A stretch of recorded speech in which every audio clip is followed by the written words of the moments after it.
ಮರಣದಂಡನೆಯ ಇತಿಹಾಸ. ಮಾನವ ಇತಿಹಾಸದಲ್ಲಿ ಕಾನೂನು ಉಲ್ಲಂಘಿಸಿದವರನ್ನು ಶಿಕ್ಷಿಸಲು ವಿವಿಧ ರೀತಿಯ ಮರಣದಂಡನೆ ವಿಧಾನಗಳನ್ನು ಬಳಸಲಾಗಿದೆ.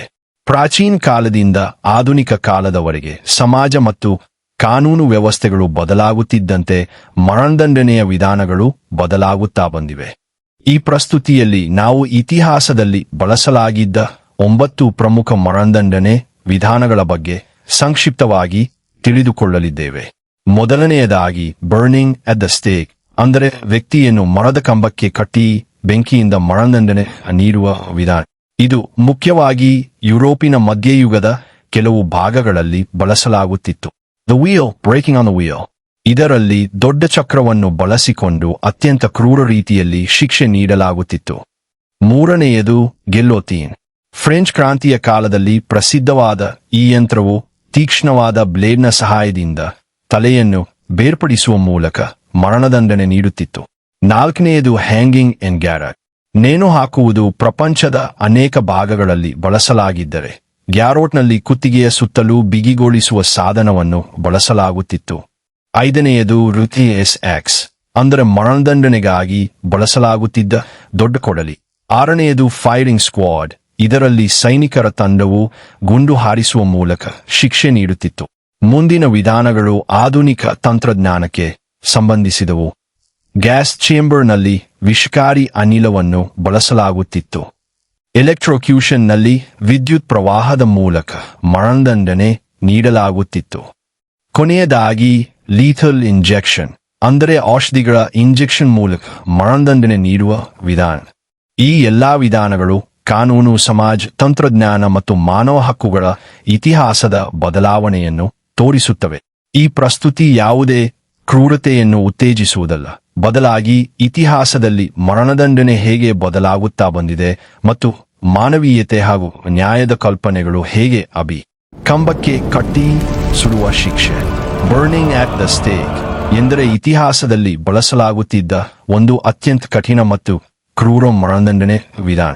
ಈ ಶಿಕ್ಷೆಯಲ್ಲಿ ಅಪರಾಧಿ ಎಂದು ತೀರ್ಪುಗೊಂಡ ವ್ಯಕ್ತಿಯನ್ನು ಒಂದು ಮರದ ಕಂಬಕ್ಕೆ ಕಟ್ಟಿ ಅದರ ಸುತ್ತಲೂ ಮರ ಅಥವಾ ಇಂಧನವನ್ನು ಇಟ್ಟು ಬೆಂಕಿ ಹಚ್ಚಲಾಗುತ್ತಿತ್ತು.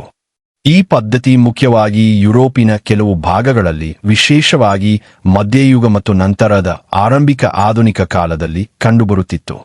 ಆ ಕಾಲದಲ್ಲಿ ಧಾರ್ಮಿಕ ನಂಬಿಕೆಗಳು ಮತ್ತು ಕಾನೂನು ವ್ಯವಸ್ಥೆಗಳು ಸಮಾಜದ ಮೇಲೆ ಬಹಳ ಪ್ರಭಾವ ಹೊಂದಿದ್ದವು. ಕೆಲವು ಅಪರಾಧಗಳನ್ನು ಅತ್ಯಂತ ಗಂಭೀರವೆಂದು ಪರಿಗಣಿಸಿ ಅವುಗಳಿಗೆ ಇಂತಹ ಕಠಿಣ ಶಿಕ್ಷೆಗಳನ್ನು ವಿಧಿಸಲಾಗುತ್ತಿತ್ತು. ಕೆಲವು ಸಂದರ್ಭಗಳಲ್ಲಿ ಇದನ್ನು ಧರ್ಮದ್ರೋಹ ಅಥವಾ ರಾಜದ್ರೋಹದಂತಹ ಗಂಭೀರ ಅಪರಾಧಗಳಿಗೆ ಸಂಬಂಧಿಸಿ ಬಳಸಲಾಗುತ್ತಿತ್ತು. ಆದರೆ ಆ ಕಾಲದ ಕಾನೂನುಗಳು ಮತ್ತು ಶಿಕ್ಷಾ ಪದ್ಧತಿಗಳು ಇಂದಿನ ಮಾನವ ಹಕ್ಕುಗಳು ಮತ್ತು ನ್ಯಾಯದ ಮಾನದಂಡಗಳಿಂದ ಬಹಳ ಭಿನ್ನವಾಗಿದ್ದವು. ಕಾಲಕ್ರಮೇಣ ಸಮಾಜದಲ್ಲಿ ಮಾನವ ಹಕ್ಕುಗಳ ಬಗ್ಗೆ ಅರಿವು ಹೆಚ್ಚಾಯಿತು, ಕಾನೂನು ವ್ಯವಸ್ಥೆಗಳು ಸುಧಾರಿಸಿದವು ಮತ್ತು ಕ್ರೂರ ಮರಣದಂಡನೆ ವಿಧಾನಗಳನ್ನು ಅನೇಕ ದೇಶಗಳು ರದ್ದುಪಡಿಸಿದವು. ಅದರ ಪರಿಣಾಮವಾಗಿ ಬರ್ನಿಂಗ್ ಅಟ್ ದ ಸ್ಟೇಕ್ ಕೂಡ ಕಾನೂನುಬದ್ಧ ಶಿಕ್ಷೆಯಾಗಿ ಬಹುತೇಕ ಸಂಪೂರ್ಣವಾಗಿ ನಿಂತುಹೋಯಿತು. ಹೀಗಾಗಿ ಬರ್ನಿಂಗ್ ಅಟ್ ದ ಸ್ಟೇಕ್ ಎಂಬುದು ಹಿಂದಿನ ಕಾಲದ ಅತ್ಯಂತ ಕ್ರೂರ ಶಿಕ್ಷಾ ಪದ್ಧತಿಗಳಲ್ಲಿ ಒಂದಾಗಿದೆ. ಇದು ಆ ಕಾಲದ ಕಾನೂನು, ಧರ್ಮ ಮತ್ತು ಸಾಮಾಜಿಕ ವ್ಯವಸ್ಥೆ ಹೇಗಿತ್ತು ಎಂಬುದನ್ನು ಅರ್ಥಮಾಡಿಕೊಳ್ಳಲು ಸಹಾಯ ಮಾಡುತ್ತದೆ. ಆದರೆ ಇಂದು ಇಂತಹ ಶಿಕ್ಷೆಯನ್ನು ಮಾನವೀಯತೆ ಮತ್ತು ಮಾನವ ಹಕ್ಕುಗಳ ದೃಷ್ಟಿಯಿಂದ ಸಂಪೂರ್ಣವಾಗಿ ಸ್ವೀಕರಿಸಲಾಗುವುದಿಲ್ಲ. ಬ್ರೇಕಿಂಗ್ ಆನ್ ದ ವೀಲ್, ಕನ್ನಡದಲ್ಲಿ ಸಾಮಾನ್ಯವಾಗಿ ಚಕ್ರದ ಮೇಲೆ ಒಡೆಯುವ ಶಿಕ್ಷೆ ಎಂದು ವಿವರಿಸಬಹುದು. ಇದು ಯುರೋಪಿನ ಇತಿಹಾಸದಲ್ಲಿ ಕೆಲವು ಕಾಲಗಳಲ್ಲಿ ಬಳಸಲಾಗುತ್ತಿದ್ದ ಅತ್ಯಂತ ಕ್ರೂರವಾದ ಮರಣದಂಡನೆ ವಿಧಾನವಾಗಿತ್ತು. ಈ ಶಿಕ್ಷೆಯಲ್ಲಿ ಅಪರಾಧಿ ಎಂದು ತೀರ್ಪಾದ ವ್ಯಕ್ತಿಯನ್ನು ದೊಡ್ಡ ಮರದ ಚಕ್ರಕ್ಕೆ ಕಟ್ಟಿಹಾಕಲಾಗುತ್ತಿತ್ತು. ನಂತರ ಶಿಕ್ಷೆ ವಿಧಿಸುವ ವ್ಯಕ್ತಿಗಳು ಆ ಕಾಲದ ಕಾನೂನು ಮತ್ತು ಪದ್ಧತಿಗಳ ಪ್ರಕಾರ ದೇಹದ ಎಲುಬುಗಳಿಗೆ ಭಾರೀ ಹಾನಿ ಉಂಟುಮಾಡುತ್ತಿದ್ದರು. ಈ ಪ್ರಕ್ರಿಯೆ ಅತ್ಯಂತ ನೋವಿನಿಂದ ಕೂಡಿತು ಮತ್ತು ಕೆಲವೊಮ್ಮೆ ವ್ಯಕ್ತಿಯ ಮರಣಕ್ಕೆ ಕಾರಣವಾಗುತ್ತಿತ್ತು. ಕೆಲವು ಸಂದರ್ಭಗಳಲ್ಲಿ ಶಿಕ್ಷೆಯ ನಂತರ ಆ ಚಕ್ರವನ್ನು ಸಾರ್ವಜನಿಕ ಸ್ಥಳದಲ್ಲಿ ಪ್ರದರ್ಶಿಸಲಾಗುತ್ತಿತ್ತು. ಇದರ ಉದ್ದೇಶ ಜನರಲ್ಲಿ ಭಯವನ್ನು ಉಂಟುಮಾಡಿ ಇಂತಹ ಅಪರಾಧಗಳನ್ನು ಮಾಡದಂತೆ ಎಚ್ಚರಿಕೆ ನೀಡುವುದಾಗಿತ್ತು. ಅಂದಿನ ಕಾಲದಲ್ಲಿ ಸಾರ್ವಜನಿಕ ಶಿಕ್ಷೆಗಳನ್ನು ಜನರಿಗೆ ಕಾನೂನಿನ ಕಠಿಣತೆಯನ್ನು ತೋರಿಸುವ ಒಂದು ವಿಧಾನವೆಂದು ಪರಿಗಣಿಸಲಾಗುತ್ತಿತ್ತು. ಆದರೆ ಕಾಲಕ್ರಮೇಣ ಸಮಾಜದ ಕಾನೂನುಗಳು ಮತ್ತು ಮಾನವ ಹಕ್ಕುಗಳ ಬಗೆಗಿನ ಆಲೋಚನೆಗಳು ಬದಲಾಗುತ್ತಾ ಹೋದವು. ಹೆಚ್ಚು ಮಾನವೀಯವಾದ ನ್ಯಾಯವ್ಯವಸ್ಥೆ ಮತ್ತು ಶಿಕ್ಷಾ ವಿಧಾನಗಳು ಅಭಿವೃದ್ಧಿಯಾದವು. ಇದರ ಪರಿಣಾಮವಾಗಿ ಇಂತಹ ಕ್ರೂರ ಶಿಕ್ಷೆಗಳು ಕ್ರಮೇಣ ಕಾನೂನು ವ್ಯವಸ್ಥೆಗಳಿಂದ ತೆಗೆದುಹಾಕಲ್ಪಟ್ಟವು. ಹೀಗಾಗಿ ಬ್ರೇಕಿಂಗ್ ಆನ್ ದ ವೀಲ್ ಎಂಬುದು ಯುರೋಪಿನ ಇತಿಹಾಸದಲ್ಲಿ ಕಂಡುಬಂದ ಅತ್ಯಂತ ಕ್ರೂರವಾದ ಹಳೆಯ ಶಿಕ್ಷಾ ವಿಧಾನಗಳಲ್ಲಿ ಒಂದಾಗಿದೆ. ಇಂದು ಇದು ಇತಿಹಾಸದ ಒಂದು ಕತ್ತಲೆಯ ಅಧ್ಯಾಯವಾಗಿ ಮಾತ್ರ ನೆನಪಿನಲ್ಲಿ ಉಳಿದಿದೆ. ಗಿಲೋಟಿನ್ ಎನ್ನುವುದು ತಲೆ ಕಡಿತದ ಮೂಲಕ ಮರಣದಂಡನೆ ಜಾರಿಗೊಳಿಸಲು ವಿನ್ಯಾಸಗೊಳಿಸಲಾದ ಒಂದು ಯಂತ್ರವಾಗಿತ್ತು. ಇದು ವಿಶೇಷವಾಗಿ ಫ್ರೆಂಚ್ ಕ್ರಾಂತಿಯ ಕಾಲದಲ್ಲಿ ಬಹಳ ಪ್ರಸಿದ್ಧವಾಯಿತು ಮತ್ತು ಆ ಸಮಯದಲ್ಲಿ ವ್ಯಾಪಕವಾಗಿ ಬಳಸಲಾಯಿತು. ಈ ಯಂತ್ರದಲ್ಲಿ ವ್ಯಕ್ತಿಯ ತಲೆಯನ್ನು ಒಂದು ನಿರ್ದಿಷ್ಟ ಸ್ಥಾನದಲ್ಲಿ ಇರಿಸಲಾಗುತ್ತಿತ್ತು. ನಂತರ ಮೇಲಿನಿಂದ ಕೆಳಗೆ ಬೀಳುವ ತೀಕ್ಷ್ಣವಾದ ಭಾರವಾದ ಬ್ಲೇಡ್ ಮೂಲಕ ಮರಣದಂಡನೆ ಜಾರಿಗೊಳಿಸಲಾಗುತ್ತಿತ್ತು. ಆ ಕಾಲದಲ್ಲಿ ಹಿಂದಿನ ಕೆಲವು ಕ್ರೂರ ಮತ್ತು ನಿಧಾನವಾದ ಶಿಕ್ಷಾ ವಿಧಾನಗಳಿಗಿಂತ ಇದು ವೇಗವಾದ ಮತ್ತು ಒಂದೇ ರೀತಿಯ ಕ್ರಮದಲ್ಲಿ ಜಾರಿಗೊಳಿಸಬಹುದಾದ ವಿಧಾನ ಎಂದು ಪರಿಗಣಿಸಲಾಗುತ್ತಿತ್ತು. ಫ್ರೆಂಚ್ ಕ್ರಾಂತಿಯ ಸಂದರ್ಭದಲ್ಲಿ ಅನೇಕ ಜನರಿಗೆ ಗಿಲೋಟಿನ್ ಮೂಲಕ ಮರಣದಂಡನೆ ನೀಡಲಾಯಿತು. ಇದರಿಂದ ಗಿಲೋಟಿನ್ ಎಂಬ ಹೆಸರು ಫ್ರೆಂಚ್ ಕ್ರಾಂತಿಯೊಂದಿಗೆ ಬಹಳ ಗಟ್ಟಿಯಾಗಿ ಸಂಪರ್ಕ ಹೊಂದಿತು. ಇತಿಹಾಸದಲ್ಲಿ ಇದನ್ನು ಕೆಲವೊಮ್ಮೆ ದ ನ್ಯಾಷನಲ್ ರೇಸರ್ ಅಂದರೆ ರಾಷ್ಟ್ರೀಯ ಕ್ಷೌರದ ಕತ್ತಿ ಎಂದು ಕರೆಯಲಾಗುತ್ತಿತ್ತು. ಕಾಲಕ್ರಮೇಣ ಮಾನವ ಹಕ್ಕುಗಳು ಮತ್ತು ನ್ಯಾಯವ್ಯವಸ್ಥೆಯ ಬಗ್ಗೆ ಸಮಾಜದ ದೃಷ್ಟಿಕೋನ ಬದಲಾಗತೊಡಗಿತು. ಮರಣದಂಡನೆ ಕುರಿತ ಚರ್ಚೆಗಳು ಹೆಚ್ಚಾದವು. ಫ್ರಾನ್ಸ್ನಲ್ಲಿ ಗಿಲೋಟಿನ್ ಬಳಕೆ 1981ರಲ್ಲಿ ಮರಣದಂಡನೆಯನ್ನು ಸಂಪೂರ್ಣವಾಗಿ ರದ್ದುಪಡಿಸುವವರೆಗೆ ಮುಂದುವರಿಯಿತು. ಹೀಗಾಗಿ ಗಿಲೋಟಿನ್ ಒಂದು ವೇಗವಾದ ಮತ್ತು ಪ್ರಮಾಣೀಕೃತ ಮರಣದಂಡನೆ ವಿಧಾನವಾಗಿ ಪರಿಚಯಿಸಲ್ಪಟ್ಟಿದ್ದರು. ಇಂದು ಅದು ಮುಖ್ಯವಾಗಿ ಫ್ರೆಂಚ್ ಕ್ರಾಂತಿಯ ಇತಿಹಾಸದ ಒಂದು ಪ್ರಮುಖ ಸಂಕೇತವಾಗಿ ನೆನಪಿನಲ್ಲಿ ಉಳಿದಿದೆ. ನೇಣುಹಾಕುವ ಶಿಕ್ಷೆ ಹ್ಯಾಂಗಿಂಗ್ ಅಂಡ್ ಗ್ಯಾರಟ್ ಎಂಬುದು ಇತಿಹಾಸದಲ್ಲಿ ಬಳಸಲಾಗುತ್ತಿದ್ದ ಎರಡು ವಿಭಿನ್ನ ಮರಣದಂಡನೆ ವಿಧಾನಗಳಾಗಿವೆ. ಇವುಗಳನ್ನು ವಿವಿಧ ದೇಶಗಳಲ್ಲಿ ವಿವಿಧ ಕಾಲಘಟ್ಟಗಳಲ್ಲಿ ಕಾನೂನುಬದ್ಧ ಶಿಕ್ಷೆಯಾಗಿ ಬಳಸಲಾಗುತ್ತಿತ್ತು. ಮೊದಲನೆಯದಾಗಿ ಹ್ಯಾಂಗಿಂಗ್ ಅಂದರೆ ನೇಣು ಹಾಕುವ ಶಿಕ್ಷೆ. ಇದು ಶತಮಾನಗಳಿಂದ ಅನೇಕ ದೇಶಗಳಲ್ಲಿ ಬಳಸಲ್ಪಟ್ಟಿರುವ ಹಳೆಯ ಮರಣದಂಡನೆ ವಿಧಾನವಾಗಿದೆ. ಈ ವಿಧಾನದಲ್ಲಿ ಶಿಕ್ಷೆಗೆ ಗುರಿಯಾದ ವ್ಯಕ್ತಿಯನ್ನು ಕುತ್ತಿಗೆಯ ಸುತ್ತ ಹಗ್ಗವನ್ನು ಹಾಕಿ ದೇಹವನ್ನು ಮೇಲಕ್ಕೆ ತೂಗು ಹಾಕಲಾಗುತ್ತಿತ್ತು. ಇದರಿಂದ ಕುತ್ತಿಗೆ ಮತ್ತು ಉಸಿರಾಟದ ಮೇಲೆ ಗಂಭೀರ ಪರಿಣಾಮ ಉಂಟಾಗಿ ಅಂತಿಮವಾಗಿ ವ್ಯಕ್ತಿಯ ಮರಣ ಸಂಭವಿಸುತ್ತಿತ್ತು. ನೇಣು ಹಾಕುವ ವಿಧಾನವು ಇತಿಹಾಸದಲ್ಲಿ ಹಲವು ರೀತಿಯಲ್ಲಿ ಜಾರಿಗೊಂಡಿದೆ. ಕೆಲವು ಸಂದರ್ಭಗಳಲ್ಲಿ ಸಾರ್ವಜನಿಕವಾಗಿ ಶಿಕ್ಷೆ ನೀಡಲಾಗುತ್ತಿತ್ತು. ನಂತರದ ಕಾಲದಲ್ಲಿ ಅನೇಕ ದೇಶಗಳು ಹೆಚ್ಚು ನಿಯಂತ್ರಿತ ಮತ್ತು ಅಧಿಕೃತ ಜೈಲು ವ್ಯವಸ್ಥೆಗಳೊಳಗೆ ಈ ಶಿಕ್ಷೆಯನ್ನು ಜಾರಿಗೊಳಿಸಿದವು.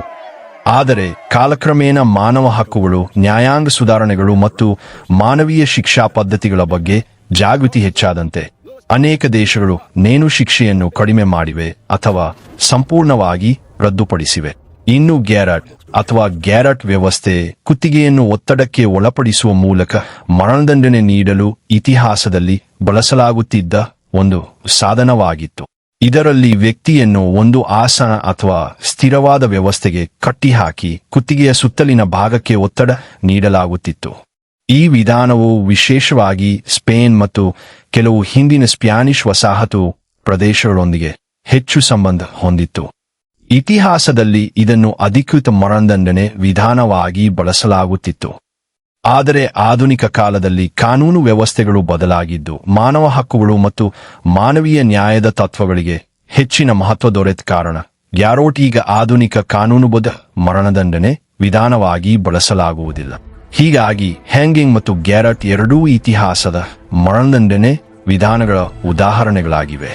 ಇವುಗಳ ಅಧ್ಯಯನದಿಂದ ಹಿಂದಿನ ಕಾಲದ ಕಾನೂನು ವ್ಯವಸ್ಥೆಗಳು ಹೇಗಿದ್ದವು ಮತ್ತು ಕಾಲಕ್ರಮೇಣ ಸಮಾಜವು ಮಾನವೀಯತೆ, ನ್ಯಾಯ ಮತ್ತು ಮಾನವ ಹಕ್ಕುಗಳತ್ತ ಹೇಗೆ ಮುಂದುವರಿದಿದೆ ಎಂಬುದನ್ನು ಅರ್ಥ ಮಾಡಿಕೊಳ್ಳಬಹುದು. ಕೊಡಲಿ ಶಿರಚ್ಛೇದನೆ EES ಎಂದರೆ ಮರಣದಂಡನೆ ಜಾರಿಗೊಳಿಸಲು ಹಿಂದಿನ ಕಾಲದಲ್ಲಿ ಬಳಸಲಾಗುತ್ತಿದ್ದ ಒಂದು ದೊಡ್ಡ ಕೊಡಲಿ. ಇದನ್ನು ಮುಖ್ಯವಾಗಿ ಶಿರಚ್ಛೇದನೆ ಅಂದರೆ ತಲೆಯನ್ನು ದೇಹದಿಂದ ಬೇರ್ಪಡಿಸುವ ಶಿಕ್ಷೆಗಾಗಿ ಬಳಸಲಾಗುತ್ತಿತ್ತು.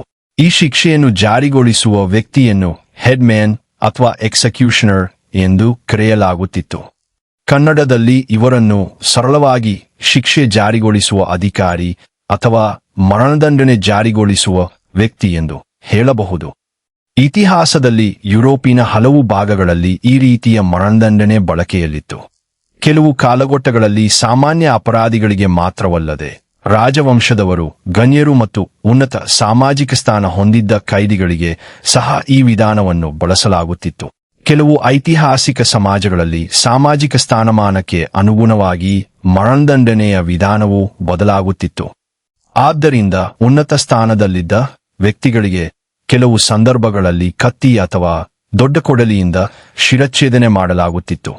ಆದರೆ ಇಂದಿನ ಆಧುನಿಕ ಕಾನೂನು ಮತ್ತು ಮಾನವ ಹಕ್ಕುಗಳ ಬೆಳವಣಿಗೆಯೊಂದಿಗೆ ಇಂತಹ ಐತಿಹಾಸಿಕ ಮರಣದಂಡನೆ ವಿಧಾನಗಳು ಬಹುತೇಕ ಸಂಪೂರ್ಣವಾಗಿ ನಿಲ್ಲಿಸಲ್ಪಟ್ಟಿವೆ.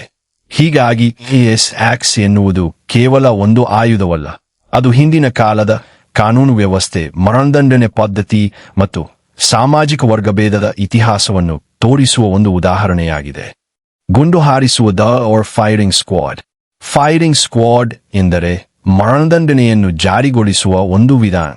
ಇದರಲ್ಲಿ ಹಲವಾರು ಶಸ್ತ್ರಸಜ್ಜಿತ ವ್ಯಕ್ತಿಗಳು ಅಥವಾ ಸೈನಿಕರು ಸೇರಿ ಕಾನೂನುಬದ್ಧವಾಗಿ ಶಿಕ್ಷೆಗೆ ಒಳಗಾದ ವ್ಯಕ್ತಿಯ ಮೇಲೆ ಗುಂಡು ಹಾರಿಸುತ್ತಾರೆ.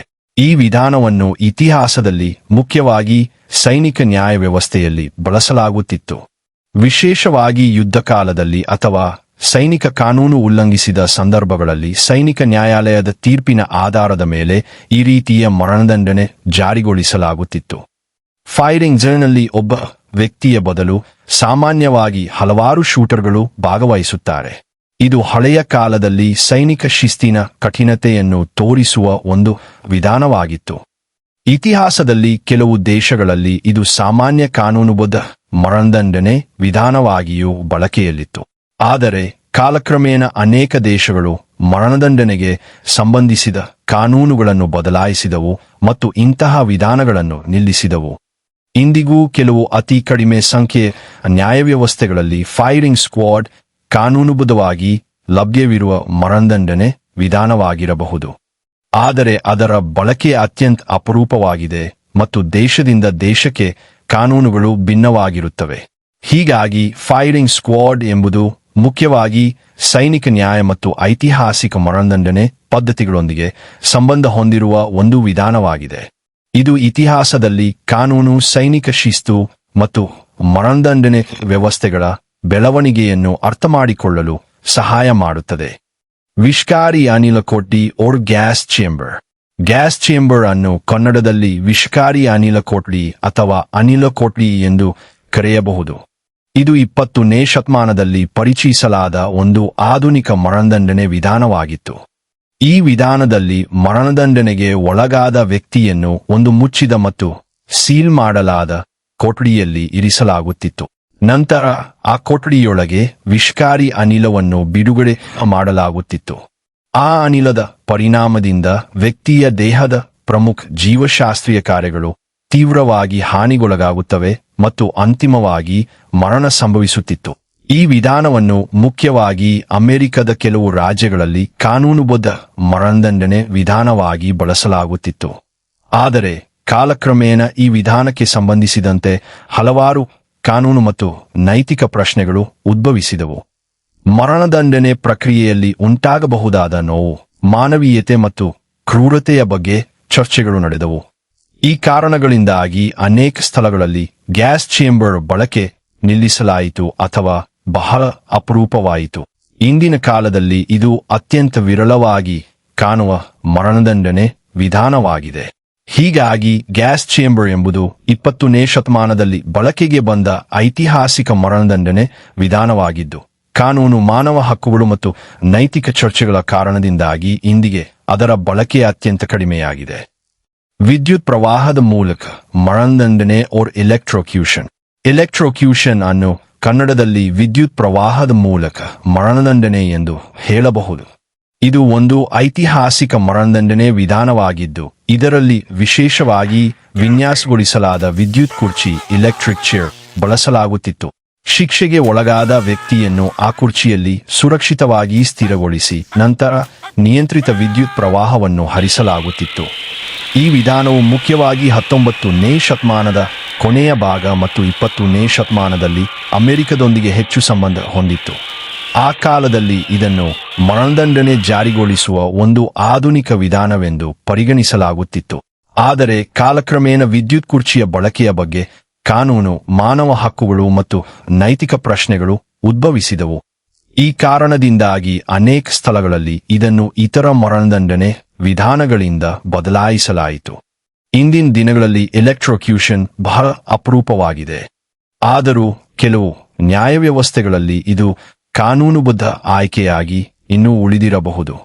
ಹೀಗಾಗಿ ಎಲೆಕ್ಟ್ರೋಕ್ಯೂಷನ್ ಅಥವಾ ವಿದ್ಯುತ್ ಕುರ್ಚಿ ಎಂಬುದು ಮರಣದಂಡನೆಯ ಇತಿಹಾಸದಲ್ಲಿ ಒಂದು ಪ್ರಮುಖ ವಿಧಾನವಾಗಿದ್ದು, ಆಧುನಿಕ ಕಾನೂನು ಮತ್ತು ಮಾನವ ಹಕ್ಕುಗಳ ಬೆಳವಣಿಗೆಯೊಂದಿಗೆ ಇದರ ಬಳಕೆ ಬಹಳಷ್ಟು ಕಡಿಮೆಯಾಗಿದೆ. ಮಾರಕ ಔಷಧಿ ಇಂಜೆಕ್ಷನ್ ಮೂಲಕ ಮರಣದಂಡನೆ or lethal injection. ಲೀಥಲ್ ಇಂಜೆಕ್ಷನ್ ಅನ್ನು ಕನ್ನಡದಲ್ಲಿ ಮಾರಕ ಔಷಧಿ ಇಂಜೆಕ್ಷನ್ ಮೂಲಕ ಮರಣದಂಡನೆ ಎಂದು ಹೇಳಬಹುದು. ಇದು 20ನೇ ಶತಮಾನದಲ್ಲಿ ಅಭಿವೃದ್ಧಿಪಡಿಸಲಾದ ಒಂದು ಆಧುನಿಕ ಮರಣದಂಡನೆ ವಿಧಾನವಾಗಿದೆ. ಈ ವಿಧಾನದಲ್ಲಿ ಕಾನೂನುಬದ್ಧವಾಗಿ ಮರಣದಂಡನೆಗೆ ಒಳಗಾದ ವ್ಯಕ್ತಿಗೆ ವೈದ್ಯಕೀಯವಾಗಿ ಸಿದ್ಧಪಡಿಸಲಾದ ಕೆಲವು ಔಷಧಿಗಳನ್ನು ದೇಹಕ್ಕೆ ನೀಡಲಾಗುತ್ತದೆ. ಈ ಔಷಧಿಗಳ ಉದ್ದೇಶ ದೇಹದ ಪ್ರಮುಖ ಜೀವಶಾಸ್ತ್ರೀಯ ಕಾರ್ಯಗಳನ್ನು ನಿಲ್ಲಿಸಿ ಮರಣಕ್ಕೆ ಕಾರಣವಾಗುವುದು. ಈ ವಿಧಾನವು ವಿಶೇಷವಾಗಿ ಅಮೆರಿಕದಲ್ಲಿ ವ್ಯಾಪಕವಾಗಿ ಬಳಕೆಯಾಯಿತು. ಕೆಲವು ಇತರ ದೇಶಗಳಲ್ಲಿಯೂ ಇದನ್ನು ಕಾನೂನುಬದ್ಧ ಮರಣದಂಡನೆ ವಿಧಾನವಾಗಿ ಬಳಸಲಾಗಿದೆ. ಆದರೆ ಲೀಥಲ್ ಇಂಜೆಕ್ಷನ್ ಬಗ್ಗೆ ಹಲವಾರು ಕಾನೂನು, ನೈತಿಕ ಮತ್ತು ಪ್ರಾಯೋಗಿಕ ಚರ್ಚೆಗಳು ನಡೆದಿವೆ. ಔಷಧಿಗಳ ಲಭ್ಯತೆ, ಮರಣದಂಡನೆ ಪ್ರಕ್ರಿಯೆಯ ಮಾನವೀಯತೆ ಮತ್ತು ಕಾನೂನುಬದ್ಧ ಪ್ರಶ್ನೆಗಳ ಕುರಿತು ವಿವಿಧ ಅಭಿಪ್ರಾಯಗಳು ವ್ಯಕ್ತವಾಗಿವೆ. ಈ ಕಾರಣಗಳಿಂದಾಗಿ ಕೆಲವು ಸ್ಥಳಗಳಲ್ಲಿ ಈ ವಿಧಾನಕ್ಕೆ ಸಂಬಂಧಿಸಿದಂತೆ ಕಾನೂನು ಸವಾಲುಗಳು ಮತ್ತು ಸಾರ್ವಜನಿಕ ಚರ್ಚೆಗಳು ಮುಂದುವರಿದಿವೆ.